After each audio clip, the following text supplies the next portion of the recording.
Hello student, स्वागत है आपका मेरे इस यूट्यूब चैनल स्टडी अड्डा 143 में। तो मेरे प्यारे स्टूडेंट, आज मैं आप लोगों के सामने 10th क्लास का बहुत ही महत्वपूर्ण थ्योरम जिसका नाम है थेल्स थ्योरम, उसको मैं आपके सामने बहुत ही आसान मेथड से प्रूफ करने का प्रयास किया है। आइए देखते हैं ये थेल्स थ्योरम क्या कहता है, जो अभी तक का सबसे ज्यादा बार पूछे जाने वाला थ्योरम है बोर्ड एग्जाम में। अतः आशा है कि इस साल 2021 का जो बोर्ड एग्जाम होने वाला है उसका ये संभावित प्रश्नों में से ये हो सकता है। तो चलिए देखते हैं कि कैसा है ये थ्योरम। बहुत ही प्यारा है और आप आशा है कि आपको भी बहुत प्यारा लगेगा। चलिए देखिए ये थेल्स थ्योरम कहता क्या है। रियल में उसको पहले कथन जानेंगे, उसके बाद हम लोग प्रमाणित करने का प्रयास करेंगे। तो प्रमेय आपका किताब में दिया हुआ है, प्रमेय 6.1 दिया हुआ है, लेकिन इसका नाम है थेल्स प्रमेय। चूंकि थेल्स ने इस प्रमेय को दिया था इसीलिए इसको थेल्स थ्योरम भी कहा जाता है। तो ये कहता है कि एक त्रिभुज के किसी एक भुजा के समानांतर खींची गई रेखा अन्य दो भुजाओं को जिन दो बिंदुओं पर प्रतिच्छेद करती है वे बिंदु अन्य दो भुजाओं को समान अनुपात में विभाजित करती है। यही है थेल्स थ्योरम। अर्थात मेरे प्यारे बच्चों, ये जो मैंने बोला ये किताबी भाषा है। इस चीज को आइए समझते हैं चित्र के माध्यम से, जिसको समझने में आपको काफी आसानी होगा और आप याद भी करने में बहुत को हेल्पफुल होगा। तो देखिए ये थ्योरम कहते हैं, थेल्स ने बोला कि यदि एक त्रिभुज ले लिया जाए और उसके किसी भी एक भुजा सेलेक्ट करके उसके सामने अगर कोई समानांतर रेखा खींचा जाए तो ये समानांतर रेखाएं अन्य दो भुजाओं को अलग अलग बिंदु पर प्रतिच्छेद करते हैं। जैसे कि आप देख रहे हैं डी और ई है, और ये डी और ई जो बिंदु हैं अन्य दो भुजा यानी कि ए बी और ए सी को समान अनुपात में बांटेगा। कहने का मतलब है कि ए डी बटा डी बी और ए ई बटा ई सी के रूप में बटेगा। अर्थात हम लोग को सिद्ध करना होगा कि AD बटा DB और AE बटा EC का अनुपात आपस में समान है। चलिए देखिए कैसे इस चीज को प्रूव करना है। तो इस प्रूव करने से पहले मैं आपको एक आइडिया देना चाहता हूं कि कोई भी थ्योरम या कोई भी प्रमेय को साबित करना हो या प्रूफ करना हो तो उसको हम लोग 3-4 स्टेप में प्रूव करते हैं। जिसमें पहला स्टेप होता है दिया है, जो कि प्रश्न में ही दिया रहता है, उसको देख के लिख दिया जाता है। फिर उसके बाद लिखा जाता है सिद्ध करना है। तो सिद्ध करना है जो आपको प्रश्न के अंदर दिया रहता है, सिद्ध करने के लिए उसी बात को लिखा जाता है। फिर आइए रचना है। तो रचना आपको जो अपने मन से एक्स्ट्रा लाइन खींचते हैं उसी को रचना कहा जाता है, तो रचना में लिख देंगे। फिर प्रमाण है। प्रमाण में थोड़ा सा सेंसिटिव होकर बच्चों को सुनना पड़ता है, क्योंकि वही थोड़ा दिमाग का जरूरत पड़ता है, समझने की आवश्यकता पड़ती है। तो देखिए जैसा कि मैंने लिखा है कि ABC एक त्रिभुज है। कोई मेरे विद्यार्थी प्लीज रटने की चिंता मुक्त रहिए, क्योंकि रटाफिकेशन मेरे यहाँ नहीं होता, बिल्कुल समझाने का काम होता है। बिल्कुल ध्यान से देखिएगा कि ABC एक त्रिभुज है, जो कि आप देख ही रहे हैं ABC एक त्रिभुज है, जिसमें D और E अर्थात D और E बिंदु AB और AC पर इस प्रकार प्रतिच्छेद करते हैं। तो प्रतिच्छेद कर रही है, आपको स्पष्ट दिख रहा है, इसको रटने की जरूरत ही नहीं है। सिद्ध करना है। थेल्स ने बोला था कि जो डी और ई है अन्य दो भुजाओं को एक ही अनुपात में विभाजित करेगा, यानी AD बटा DB और AE बटा EC। इस चीज को आपको देख रहे हैं, उस चीज को मैंने सिद्ध करना है, मैं लिख दिया। अब आइए प्रमाण में। प्रमाण करने के लिए आपको एक ई बिंदु से एक बहुत ही अच्छा तरीके से इस पर लंब डालना पड़ेगा AB पर। तो ई से मैंने AB पर AN लंब खींचा और D बिंदु से D से DM लंब खींचा AB पर। तो इस चीज को मैंने लिख दिया रचना में। इसमें कौन सी बात रटने वाली है। E से EN लंब AB खींचा, वो भी लिख रहा हूं, और D से जो DM लंब खींचे उसको मैंने खींचा, और साथ ही साथ इस AC को मिलाया, सॉरी DC को मिलाया और BE के साथ भी मिला दिया। इसको डॉट लाइन से करेंगे क्योंकि ये कंस्ट्रक्शन कर रहे हैं। तो उस चीज को मैं लिखूंगा कि इसको DC एवं BE को मिलाया। तो आइए अभी आप तक दिख रहे थे, रचना किए थे, आगे देखिए प्रमाण के बारे में। चूंकि आपके त्रिभुज में अनुपात सिद्ध करना है तो हर हाल में हम लोग का दिमाग अनुपात के तरफ जाना चाहिए। आपको थ्योरम सिद्ध करने का जो पहला टेक्निक अपना होगा वहीं दूसरी तरफ से आपको इसमें दो त्रिभुज दिख रहा होगा, एक एडीई और इसको ध्यान दीजिएगा एक बार डीईबी।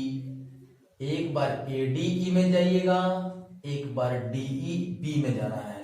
बच्चों मेरे प्लीज फिर से एक बार ध्यान दीजिए, इस थ्योरम को सिद्ध करने का सबसे आसान तरीका, एक एडीई में जाइएगा और एक बार डीबीई में जाना है और उसमें क्या करना है, त्रिभुज के क्षेत्रफल का सूत्र को लगा देना है। फिर एक बार इस तरफ से चल रहे हैं, फिर एक बार इधर से चलना है, एक बार एडीई में जाना है, फिर डीईसी में जाना है। इस चीज को देखिए कैसे अप्लाई करते हैं हम लोग। क्योंकि आप जानते हैं कि त्रिभुज का जो क्षेत्रफल होता है 1/2 और आधार गुना ऊंचाई होता है, उसी चीज को लगा रहे हैं हम लोग एडीई में।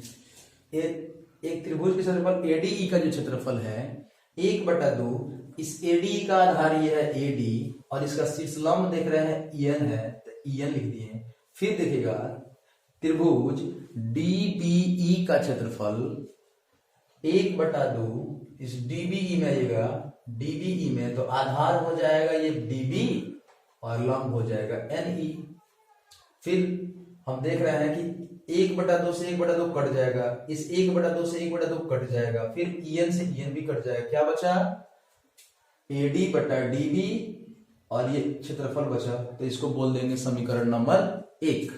फिर आइए इसी तरह से दूसरी तरफ से एडीई में आइए और फिर अब कौन सा त्रिभुज जाना है डीसीई में। इसी प्रकार त्रिभुज एडीई का क्षेत्रफल था, एक बार इस भुजा के अकॉर्डिंग जाना था और एक बार इस भुजा के अकॉर्डिंग जाना था, तो मैंने इस भुजा के अकॉर्डिंग चल दिया, आपको चलना पड़ेगा एसी के अकॉर्डिंग चलना है। तो इसका त्रिभुज एडीई का क्षेत्रफल जो है क्या होगा 1/2, इसका आधार क्या होगा एई, इसका लंब क्या होगा डीएम, डीएम लंब कर दिया। फिर नीचे की लाइए डीईसी में आइए, तो इसका आधार क्या होगा सीई होगा, इसका लंब क्या होगा डीएमई होगा। तो डीएम से डीएम कट गया और 1/2 से 1/2 के कटने के बाद क्या बचा एई बटा ईसी। अब मेरे प्यारे विद्यार्थी ध्यान से देख लीजिएगा कि इस 1 नंबर जो समीकरण है इसमें हम लोग एडी बटा डीबी ला दिए, इस 2 नंबर जो समीकरण है उसमें एई बटा ईसी ला दिया।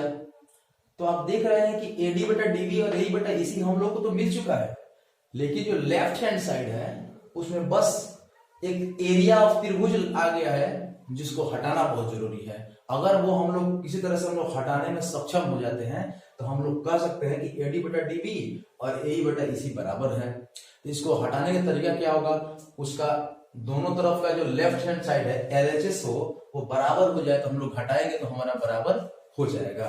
देखिए उसके लिए इसको समान करने के लिए ध्यान दीजिएगा, समीकरण 1 में दिया है कि एडीई और इसमें भी एडीई है त्रिभुज, लेकिन प्रॉब्लम क्या हो रहा है कि त्रिभुज बीडीई नीचे दिया है हर के रूप में, लेकिन इसके जो डी न्यूमरेटर यानी कि हर जो है वो ईसीडी है जो कि कट नहीं सकता है घटाने पर।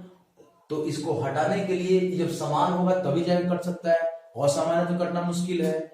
इसलिए आपको एक छोटा सा नियम याद रखना पड़ेगा, 9th क्लास में पढ़ाया जाता है कि अगर 2 त्रिभुज है, थोड़ा ध्यान दीजिएगा, अलग से ध्यान दीजिएगा कि अगर 2 त्रिभुज है और दोनों एक ही आधार पर बनाया गया हो, जैसे कि एक ही आधार पर बनाया गया हो, तो इनका क्षेत्रफल बराबर होते हैं। अर्थात मान लीजिए ए बी सी और यहाँ पर डी है, तो ये वाला त्रिभुज का क्षेत्रफल इस वाले त्रिभुज के क्षेत्रफल के बराबर होगा। ऐसा क्यों? क्योंकि दोनों त्रिभुज सीडी पर अर्थात सीबी आधार पर है।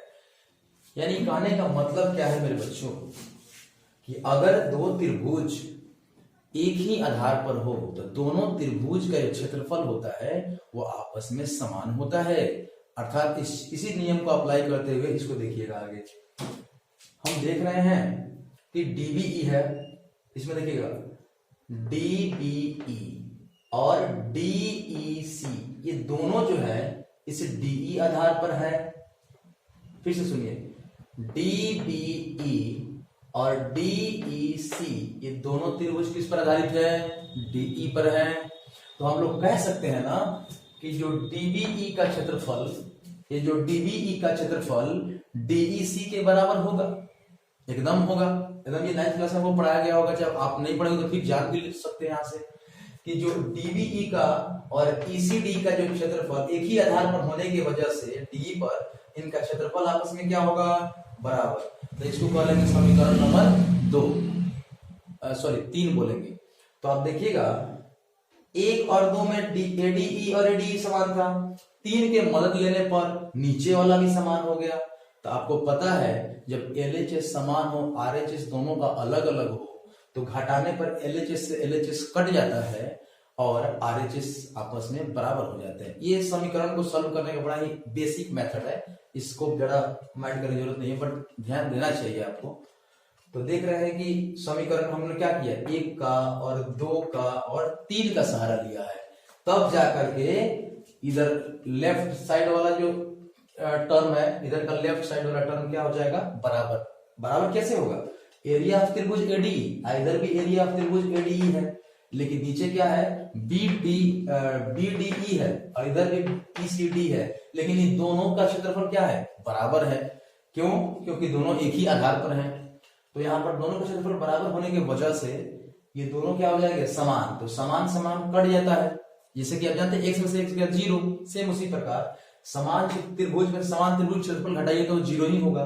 तो सोचिए कि LHS यानी कि लेफ्ट हैंड साइड क्या हो गया? वो खत्म हो गया कट के। तो क्या होगा? सिर्फ क्या बचा?